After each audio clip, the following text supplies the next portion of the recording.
Selamat malam, Samuel Josh. Please, okay, thank you. Ya, selamat malam, saudaraku Samuel Josh. Tanya boleh Kak? Ya, boleh. Kamu nanya. Ya, silakan. Akan dijawab juga.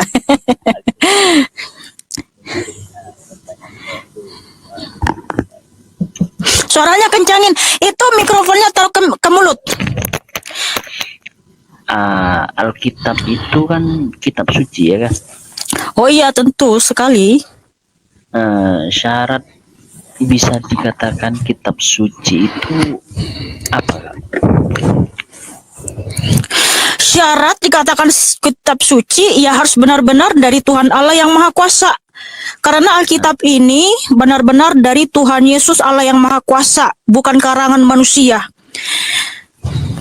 Sebab Tuhan Yesus yang menyuruh para nabi dan para rasul di Keluaran 34 ayat 27, Yeremia 30 ayat 2, Wahyu 21 ayat 5, dan ayat-ayat yang lain, Tuhan Yesus yang memerintahkan untuk menuliskan segala firman yang dia dengar dari Tuhan Yesus dan dituliskan dalam sebuah kitab. Oke. So, yang pertama menuliskan firman Tuhan Yesus itu siapa? Nabi Musa. Makasih. Iya. Nabi Musa itu langsung dari Tuhan Yesus apa bagaimana? Iya, karena Tuhan Yesus yang memerintahkan Musa, yang mengutus Musa. Karena Tuhan Yesus menulis. Iya. Nih kan, saya baca ayatnya biar lebih jelas lagi.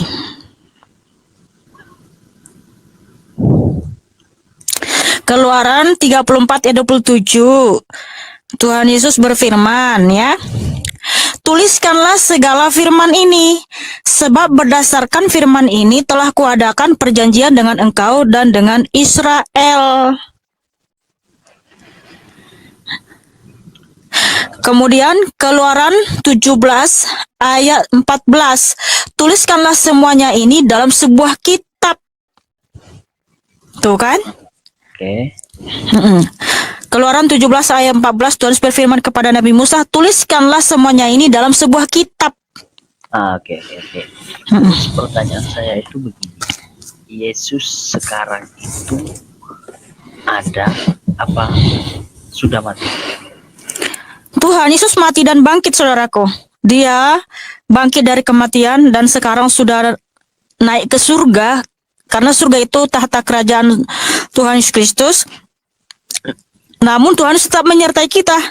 Karena dia Tuhan Allah yang Maha Hadir. Matius 18 ayat 20, Tuhan berfirman, siapapun yang berkumpul dalam namaku atau berseru kepadaku, dia hadir di tengah-tengah kita, saudaraku. Oke, terus Yesus itu kan katanya Tuhan. Tuhan itu kan kuasa. Otomatis kalau kuasa, kalau kekal, kok ada Tuhan kekal? Tuhan itu kekal kok mengalami kematian? Ya untuk membuktikan bahwa dia Tuhan yang Maha Kuasa dan juga untuk menyelamatkan kita, bro. Nah begini, kalau ada yang ngaku-ngaku, akulah Tuhan yang Maha Kuasa, aku telah menyelamatkan kamu dari dunia kematian. Kalau nggak ada buktinya, bisa dipercaya dia Tuhan. Nah Tuhan Yesus berfirman, akulah Tuhan yang Maha Kuasa, Allah yang Maha Kuasa. Kejadian 17 ayat 1. Kemudian dia berfirman, akulah Tuhan dan tidak ada juru selamat selain aku. Yesaya 43 ayat 11. Dia buktikan, saudaraku. Jadi Tuhan Yesus mati itu turun ke alam maut untuk menyelamatkan kita dari sana. Karena dialah sang juru selamat kita. Makanya ketika Tuhan Yesus bangkit, banyak manusia yang telah meninggal bangkit. Udah paham? Berarti Tuhan Yesus sekarang ada di mana? Saudaraku yang baik hati, tadi saya sudah katakan, dia naik ke surga. Oh, naik ke surga. Iya, bertahta dalam kerajaan surganya. Tapi ingat, dia adalah Allah yang Maha Hadir juga. Yaitu Matius 18 ayat 20, Kejadian 28 ayat 19 sampai 20, Tuhan berfirman, aku menyertai kamu sampai kepada hari zaman, karena dia Tuhan Allah yang Maha Hadir, bro. Udah paham? Berarti Sudah. lebih daripada satu ya. Di mananya lebih daripada satu? Iya kan maha hadir katanya. Oh alamak.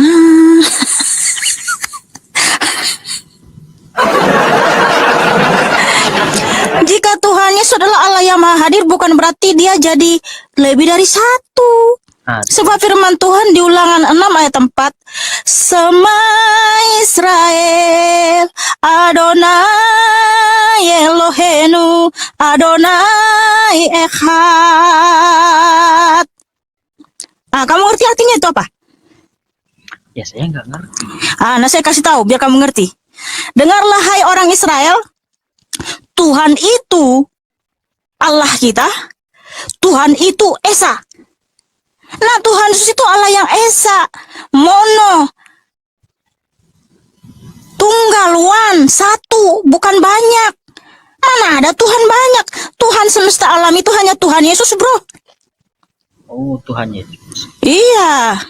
Sudah paham saudaraku? Gini, kalau Tuhan itu memang Esa, memang kekal, mengapa dia mati?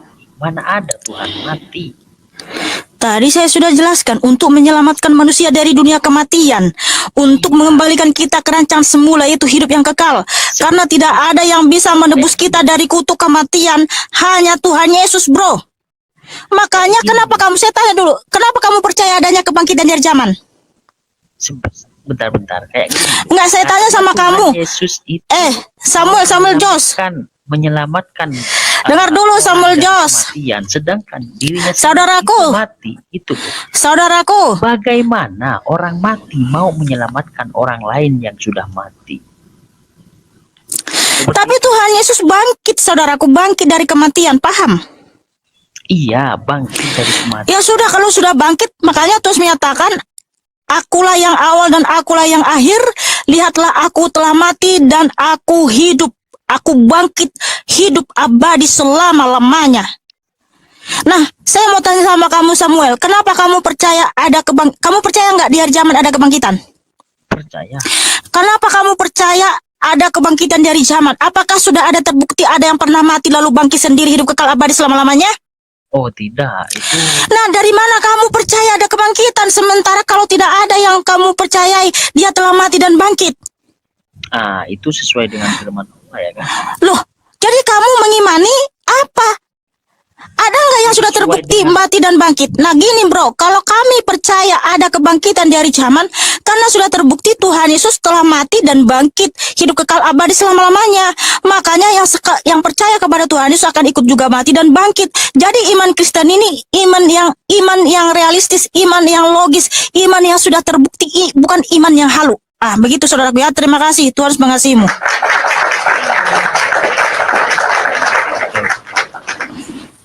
Selamat malam Clara Patricia.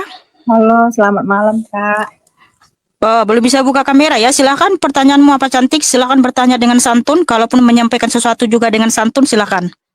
Iya Kak, aku mau nanya Kak, kan aku nggak tahu nih kan, kenapa di agama Kristen itu Kak beda-beda gitu, ada yang Protestan, ada yang Katolik gitu, kenapa seperti itu Kak? Itu kan denom. Denom itu apakah aku kan nggak ngerti, jadi aku mau minta penjelasan dengan kakak. Mohon maaf, kamu agama apa? Aku agamanya Muslim Kak. Di Muslim kan ada mahjab gitu kan, ngerti? Ya kayak gitu. Walaupun ada banyak aliran, tapi yang disembah kan tetap sama, yaitu Tuhan Yesus. Kenapa tempat ibadahnya beda-beda gitu Kak? Kalau Katolik beda, Protestan beda gitu. Nggak ada beda, semua aliran Protestan, Katolik, kalau pergi beribadah di hari Minggu itu tetap ke gereja namanya. Bukan jadi dibilang ke masjid atau ke vihara, tetap gereja. Karena kita semua gereja. Tapi kayak di kampung aku itu ada gerejanya beda-beda Kak. Kalau Katolik itu kan gerejanya ada gambar-gambar gitu, gambar apa, Bunda Maria ya? Ya itu kan hanya gambar. Orang Kristen nggak pernah menyembah gambar. Oh jadi ajarannya sama, ibadahnya juga sama. Iya, walaupun tata caranya berbeda, tapi iman kita satu. Sebab ada firman Tuhan tertulis di Efesus 4 ayat 5. Satu Tuhan, satu iman, satu baptisan. ya. Jadi mau Kristen Protestan, Kristen Katolik, ya Kristen Ortodoks, tetap satu imannya, yaitu Tuhan Yesus Kristuslah Tuhan dan Allah Sang Juru Selamat kami. Ya, terima kasih. Tuhan mengasihimu.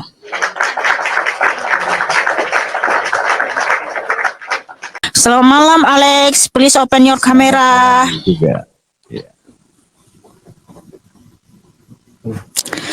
Please open your camera, Bang. Iya. Ntar.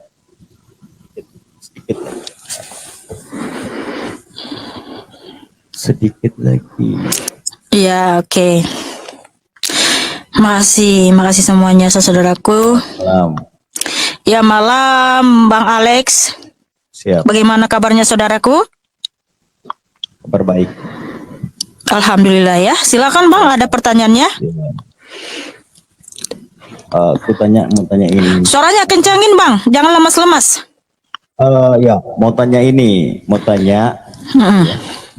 apa namanya kalau masalah perkawinan itu kan, nikah kan nggak boleh cerai hidup ya?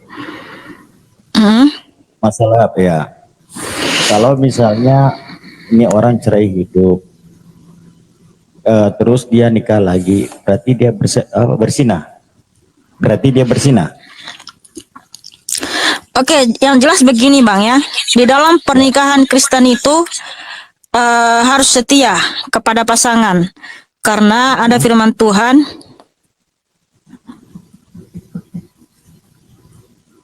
apa yang dipersatukan oleh Allah tidak boleh diceraikan oleh manusia. Jadi yang jelas harus setia kepada pasangan Bang. Begitu saja intinya dalam iman Kristen. Oke, karena pernikahan itu kan kompleks complicated, maksudnya kasus dalam rumah tangga itu kan complicated ya, artinya nggak bisa dengan mudah kita menghakimi orang lain juga ya. Yang jelas Tuhan Yesus memerintahkan bahwa kita harus setia kepada pasangan kita harus saling memaafkan dan saling mengampuni serta harus setia kepada pasangan. Itu aja Bang. Oke, ada lagi pertanyaan lain? Kalau mengenai ini ada. Kalau mereka udah gitu tuh, begitu dia bisa hidup, dia diberkati lagi, nikah lagi, dia diberkati. Apakah bisa gereja memberkati? Begini saja Bang, kalau konseling pernikahan itu biar konseling kepada pendeta masing-masing aja ya. Nggak bisa dengan mudah kita bicarakan di sini ya. Karena banyak juga orang yang menikah kembali, bukan berarti kita bilang dia selamanya berdosa. Karena apa? Dosa itu bukan hanya tentang perceraian Bang. Dosa banyak macam-macamnya. Ya, dosa perceraian sama saja dengan dosa membunuh. Ya, dosa perceraian sama saja dengan dosa mencuri. Ya, berbohong. Ya, dan lain sebagainya sama saja Bang, sama-sama berdosa. Yang jelas ada pertobatan gitu ya. Oke, seperti itu Abangku ya. Oke, makasih. Ya, makasih saudaraku Alex. Tuhan Yesus mengasihimu dan memberkatimu. Tepuk tangan buat Alex yang cakep dan manis.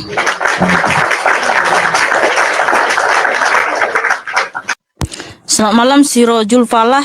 Please open kamera. Belum bisa. Silakan pertanyaannya apa? Assalamualaikum warahmatullahi wabarakatuh. Waalaikumsalam warahmatullahi wabarakatuh. Ya silakan pertanyaannya apa Bang? Mohon maaf ya Mbak, saya mau tanya itu jaminan surga yang sudah Mbak sering ceritakan mengenai kalau kita masuk di Kristen itu Mbak. Kalau masih Kristen? Ya itu kan seperti Mbak bilang kami itu anak surga seperti itu. Oh. Dan iya, mau dijelaskan Mbak. Oke bentar ya. Tuhan Yesus memang menyatakan ya, oke.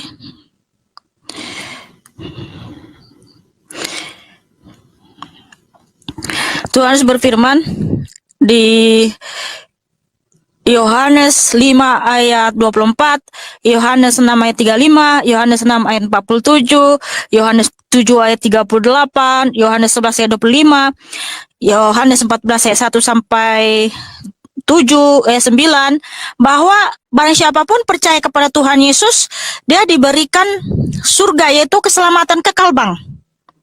Nah sehingga kita yang percaya kepada Tuhan Yesus ini tidak akan pernah takut dan gelisah lagi. Kita nih kalau mati kemana gitu. Nggak bimbang, nggak ragu. Karena Tuhan Yesus sudah memberikan kita kepastian. Tuhan Yesus menyatakan, Yohanes 10 ayat 27 sampai 28.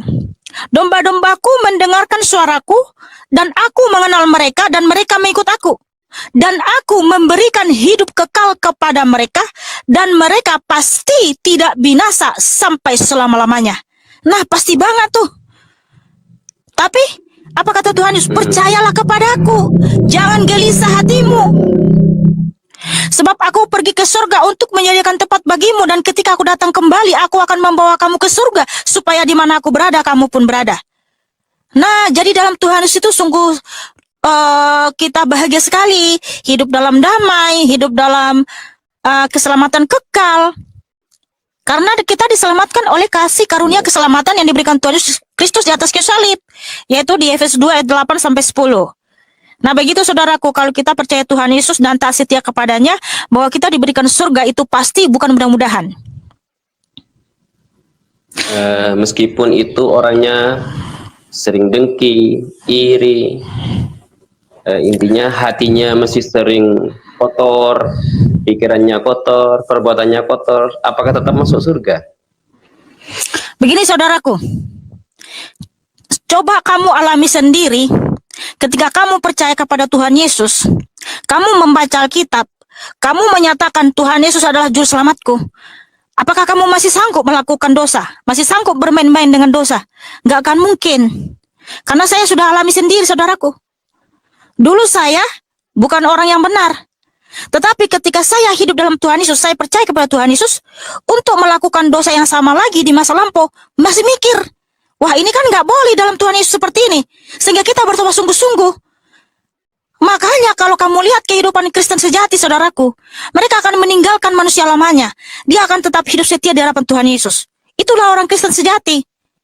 Makanya banyak contoh orang Kristen sejati yang benar-benar dia taat dan setia kepada Tuhan Yesus dan karakternya itu sangat baik. Yaitu contoh Bunda Teresa, Rasul Paulus, Rasul Filipus, Rasul Petrus. Banyak sekali Kristen-Kristen sejati yang melakukan perintah Tuhan Yesus dengan taat dan setia. Yang dulu mereka adalah pendosa, tapi setelah dalam Tuhan Yesus, mereka hidup setia, hidup taat, bertobat sungguh-sungguh. Karena kalau kita mengaku Tuhan Yesus adalah Tuhan dan Allah kita harus buktikan melalui perbuatan. Bukan hanya sekedar omongan. Dan itu sudah terbukti, saudaraku. Jadi orang yang hidup dalam Kristus, Roh Kudus akan selalu mengingatkan kita untuk tetap setia dan hidup kudus di hadapannya, saudaraku. Ya, seperti itu saudaraku ya. Terima kasih, Tuhan Yesus Kristus memberkatimu.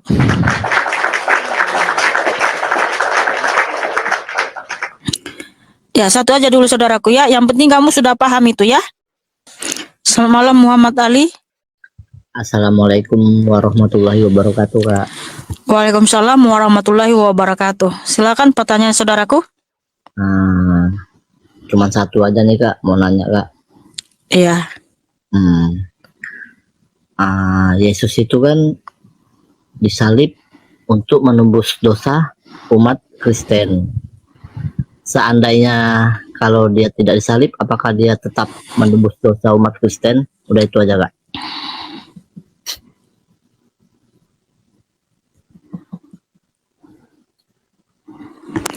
Oke, gini saudaraku. Darah Kristus itu tercurah untuk seluruh umat manusia di dunia ini. Sebab dia tertikam oleh karena pemberontakan dan kejahatan kita. Yesaya 53. Tuhan berfirman di Matius 26 ayat 28, inilah darahku yang ditumpahkan bagi banyak orang untuk pengampunan dosa. Jadi untuk semua orang, untuk banyak orang, namun ingat yang percaya kepadanya. Betul, kalau Kristus tidak mati dan bangkit, tidak ada kebangkitan, tidak ada pengampunan. Karena manusia untuk bisa bangkit lagi dari kematian harus dengan darah yang kudus. Sebab apa? Imamat 17 ayat 11 firman Tuhan, nyawa manusia ada dalam darahnya dan darah pengantara antara nyawa. Jadi kalau kita ini punya darah yang kudus, darah yang suci, darah yang tidak berdosa, kita nggak akan mati. Tapi karena kita sudah berdosa, sudah melanggar perintah Tuhan Yesus di Kejadian 2:17, makanya kita mati. Nah, ketika kita mati, untuk bisa bangkit lagi harus ada darah yang kudus, ya. Nah, darah Tuhan Yesus yang diberikan di atas kayu salib, makanya ada kebangkitan. Ketika Tuhan Yesus mati dan bangkit, maka ada kebangkitan. Ya, di Matius 27 ayat 50 sampai 53, ketika Tuhan Yesus mati, dia turun ke alam maut, dia membebaskan manusia-manusia yang telah mati dahulu, sehingga ketika Tuhan Yesus bangkit, mereka pun bangkit. Tuhan Yesus bangkitkan mereka, dibebaskan dari alam maut. Sehingga firman Tuhan tertulis di 1 Korintus 15 ayat 16, jika Kristus tidak mati dan bangkit, maka tidak akan ada kebangkitan. Tapi puji Tuhan, karena sungguh besar cinta kasih Tuhan Yesus kepada kita, sehingga dia rela disalibkan, taat sampai mati, dia mati dan bangkit pada yang ketiga, supaya yang percaya kepadanya tidak binasa, melainkan beroleh hidup yang kekal. Yohanes 3 ayat 16. Terima kasih, Tuhan Yesus Kristus memberkatimu. Thank you for the happiest year of my life.